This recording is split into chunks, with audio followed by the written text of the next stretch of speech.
A very good morning, welcome.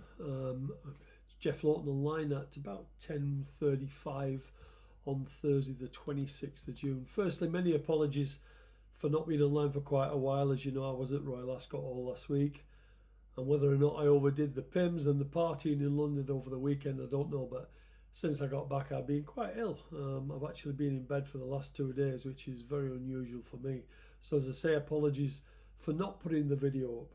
Now I thought I felt a little bit better this morning when I got up about 5 o'clock, but still don't feel great, so I'll stick this video up and then probably get back into the bed for the rest of the day and see if I can shake it off.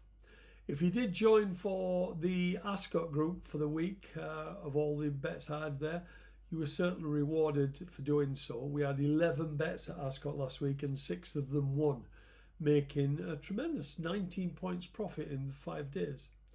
I also put up 3 maximum bets on the private service yesterday, and 2 of those won as well.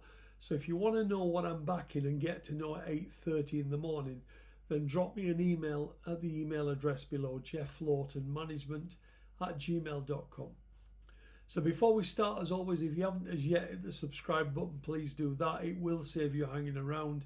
As I said, this is the first video I've put up for about 11 days, so you won't be hanging around waiting. If you subscribe, you'll get a notification from YouTube when the videos go live.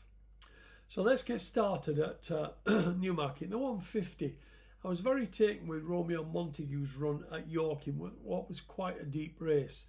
Wise Approach, who was about 2 lengths in front of Romeo Montague at York, finished second in the Norfolk Stakes at Royal Ascot, and Tad Edge, who was only just in front of him, he was beaten 2 lengths in the Coventry. So the form is particularly strong. Now I'm told that the Appleby horse is moderate, and I don't think Rydell Frosty did enough on debut at Goodwood to suggest that he looked a winner in waiting. In the 225, I thought that Miss Cartesian had got the best form, but I'm told that Appleby's Heart of Eternity has improved from her first run and is expected to go close. So because of that, I probably won't be getting involved in that race. At Nottingham in the 247, there are a couple of non-runners, so we're down to 4 runners here. Ella's Gem of Ed Walker's caught the eye at Kempton in a bunch finish in November, but I was more taken with Itrak of William Aggas's. I thought he just had a float round on debut at Leicester, but he made nice headway when he was asked to do the minimum. I know that the horse is held in high regard and he should take the beating today. At Newcastle in the 345, another William Haggas horse, Godwinson, makes his comeback after winning the Lincoln Handicap at Doncaster in March. Now, he was given a very good hold-up ride that day and got up in the last stride, but for me he looked value for more than the winning distance. He's £5 more on his back today, but that shouldn't make the difference between winning and losing.